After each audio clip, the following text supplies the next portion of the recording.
다들 공양은 하고 오셨습니까? 네. 공양이 제일 중요합니다. 저희가 다 일하는 것도 그렇고 저희가 다 잘 먹고 건강하게 섭생하기 위해서 그렇게 하는 거기 때문에 일보다 더 우선시 돼야 될 게 공양을 잘 챙겨 먹고 때에 맞춰서 공양을 먹는 게 그게 불법의 전부라도 볼 수도 있습니다. 금강경에 보면 부처님께서 공양을 탁발을 받아오셔서 공양을 받아오셔가지고 자리에 앉아서 공양을 하는 그 모습 그 자체가 이미 금강경의 모든 것을 설했다고 말할 정도로 그렇게 공양을 중요시하게 볼 수 있습니다. 어제 저희가 백중회양을 아주 마무리를 잘 했습니다. 어제 백중 때 많은 분들이 오셔서 오늘은 몇 분 안 보이시네요. 그러니까 친근하게 보이시는 분들 몇 분 계시는데 어제 저희가 회양을 잘 했습니다. 그래서 그동안 100일 동안 영가 위패를 모셔놓고 영가님들을 위해서 기도를 지극정성으로 함께 동참하신 분들도 꽤 있습니다.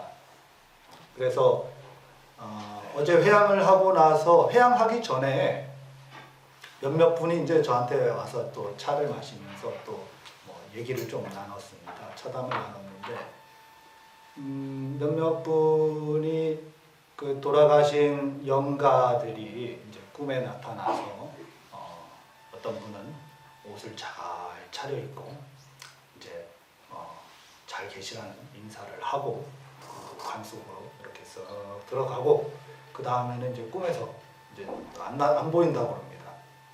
그런 거 보면은 그동안에 마음속에 늘 그 돌아가신 영가님이 마음속 어디 저 무의식 한켠에 자리 잡고 있었나 본데 그게 이번 기회에 그렇게 지극정성으로 기도를 하면서 영가님이 그렇게 이제 마음속에서 떠나가시고 또 어떤 분은 또 옷을 정장을 또 잘 차려입고 또 이렇게 친구들하고 이렇게 다 한 명씩 돌아가면서 인사를 딱 하고 말없이 다 돌아서서 가고 또 어떤 분들은 이렇게 이제 막 추위에 떨고 있길래 영가님이 추위에 떨고 있어서 이렇게 이제 자기 옷을 이렇게 싹 벗어주고 그랬더니 영가가 그 따뜻함을 느끼고 사다리를 타고 이렇게 위로 올라가더랍니다.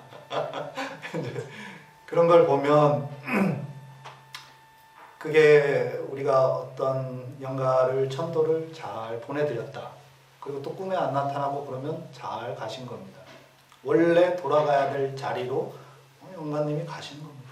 더 이상 꿈에 나타나지 않고 그게 좋든 싫든 저희한테 와서 좋다고 그렇게 얘기를 하면서 꿈속에 나타나는 것도 좋지도 않고 또 계속 나타나서 또 본인이 또 괴로울 정도가 되는 그것도 좋지가 않습니다. 그래서 영가들이 가야 될 곳으로 돌아가는 것이 또 본래 자리로 돌아가야 되는 것이고 또 산 사람은 산 곳에서 또 살아있는 또 행위를 해야 됩니다. 그래서 어제 제가 100일 동안 기도하면서 금강경 금리 사경을 저녁 때 수행 삼아서 또 영가 천도들 또 저희 정법사 신도들 선망 조상 부모들의 모든 영가들을 위해서 천도를 잘 해드리기 위해서 금강경 사경을 해서 그걸 함께 위패하고 태워버렸습니다. 저번 주에도 이제 그저께 스님께서 이제 다 얘기를 하셨지만 5149자가 되는 금강경의 그 구절을 반야신경으로 요약시킨 게 260자. 저희가 한글은 조금 더 늘어났겠죠. 저희가 한글로 이제 하는데 그걸 또 한자로 줄이면 또 공이 됩니다. 또 공, 무, 이렇게 또 마음 심자를 써서 심자라고도 우리가 한자로 줄이자면 그렇습니다. 그 말로 줄이자면 그렇고, 또 선사들은 방망이를 때리거나 할로써 그 본래 자리, 우리 본래 텅 비어 있는 그 자리를 그렇게 몸소 드러내 보이시는 그런 것도 있습니다. 그래서 그렇게 금강경에 우리가 또 사고계절에 보면 범소유상 계시허망 약견재상비상 즉견열애라, 모든 이 상을 허망하다고 바라보고 그 모든 상이 상이 아님을 바라보게 되면 우리가 부처님을 보게 된다. 우리는 늘상 겉모습에 빠져서 이렇게 살고 있지 않습니까?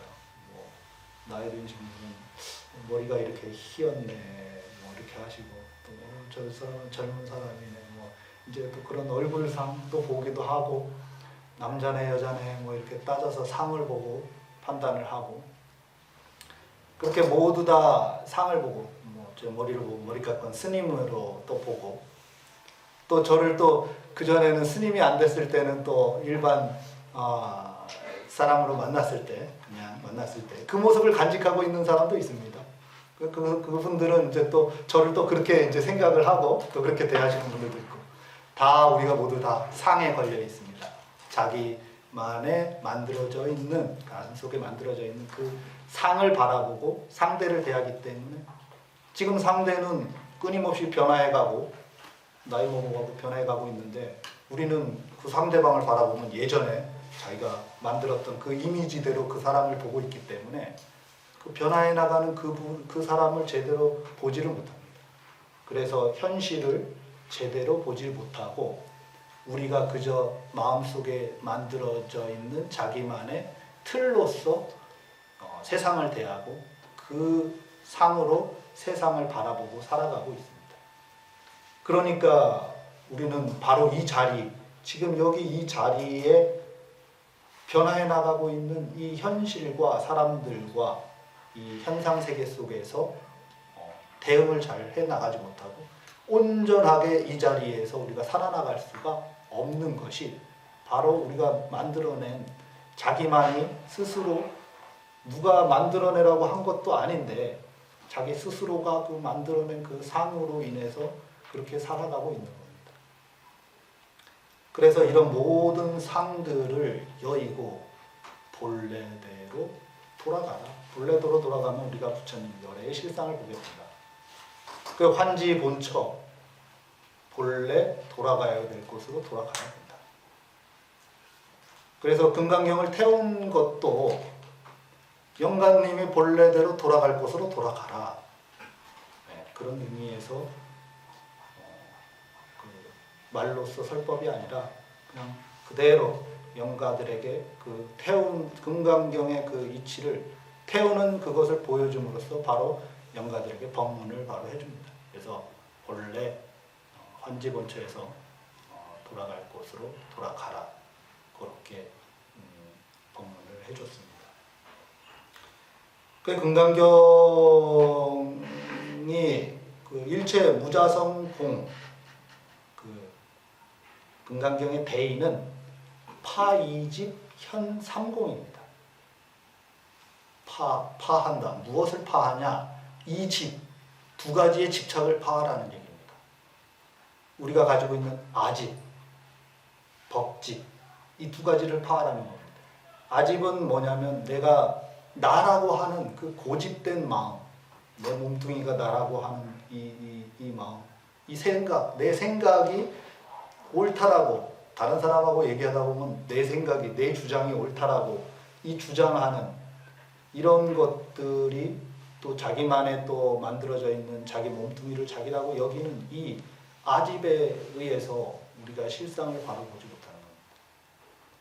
또 법집은 또 내가 어떤 공부를 하다 보면 어떤 사람은 금강경이 최고야, 어떤 사람은 법화경이 최고야, 자기만의 법집에 빠져 있는 거예요. 뭔가 공부가 잘 되고 나면 자기만의 법집에 빠져서 이것만이 옳다, 이 법이 옳다, 금강경에 그래, 금강경에 공돌이가 없는 건데, 얻을 바가 없는 건데 자기는 얻었다라고 하고 그것을 주장하는 겁니다.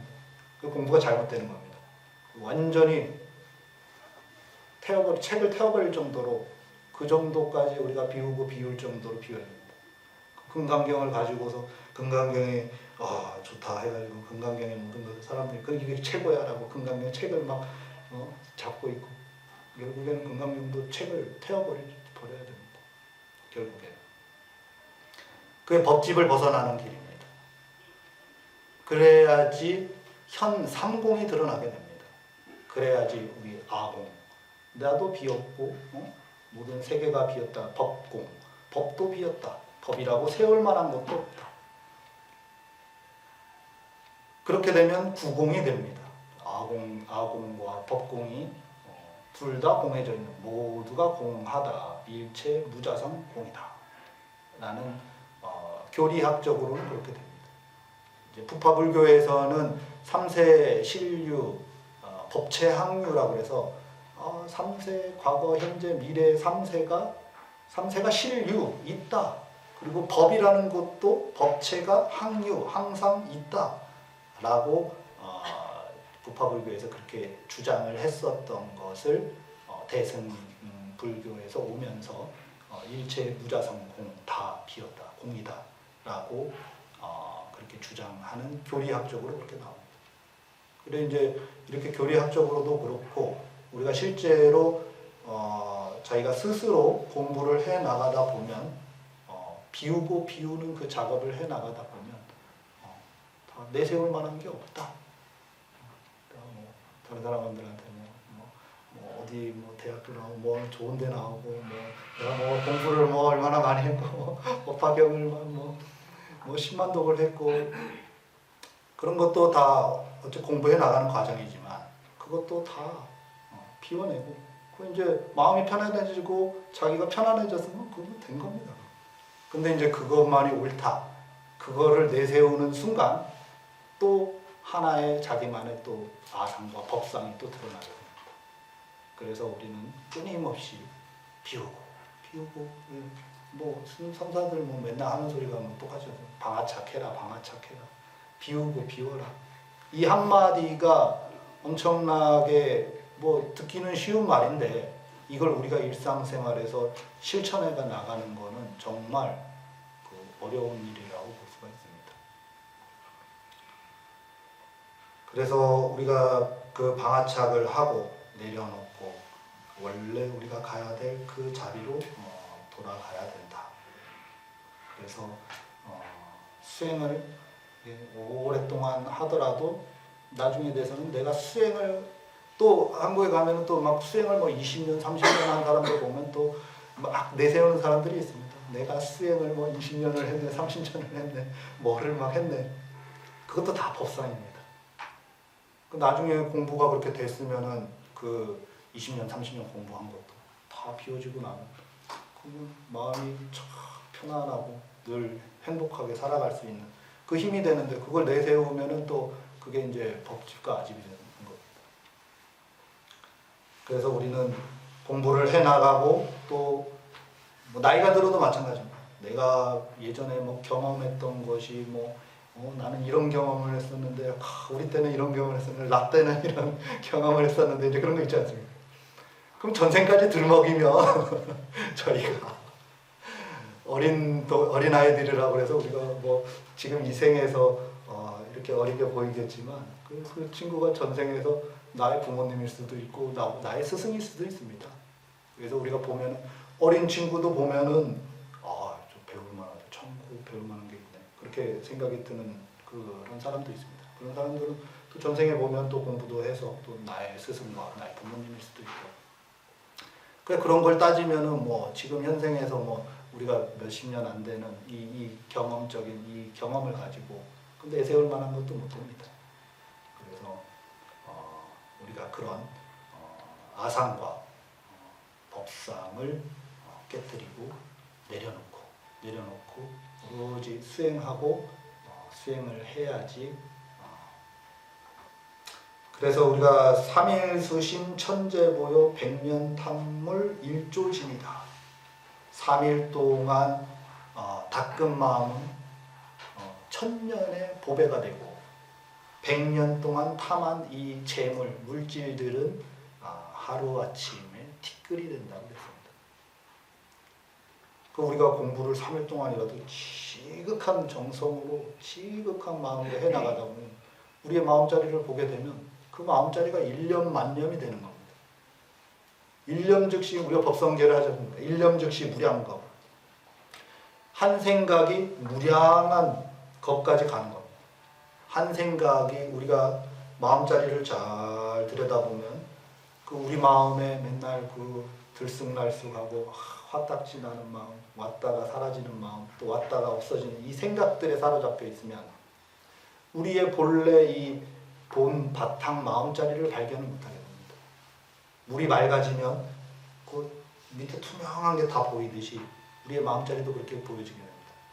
그 마음자리는 우리가 몸뚱이가 없어지고 우리 생각들이 사라지더라도 그 마음자리는 원래 그 자리 늘 자성청정하게 늘 여여하게 있는 그 자리가 있습니다.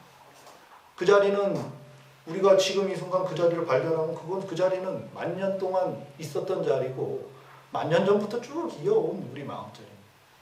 그 자리에 마음이 딱 주해 있으면 몸뚱이가 사라져도 늘 그 마음자리 여여한 그 마음자리라. 그래서 3일 동안이라도 우리가 이렇게 지극정성으로 공부를 하게 되면 그 마음자리 1000년 동안 쭉 안겨지는 마음자리로 간다는 그런 말이 있습니다. 100년 동안 이게 물질 뭐 돈 뭐 이거 조금 뭐 좋은 거 이런 거 탐해봐야 하루아침에 그 챙 없어지면 그냥 티끌이 돼버립니다. 너무 그런 쪽에 집착해서 살다 보면 우리가 정작 중요한 것은 잃어버리게 됩니다. 그래서 오늘은 이렇게 또 백중까지 며칠 전에 바로 그저께 백중이었는데 또 이렇게 백중 지내고 또 일요일까지 이렇게 또 먼 걸음 해주셔서 감사합니다. 오늘 여기까지 마치도록 하겠습니다.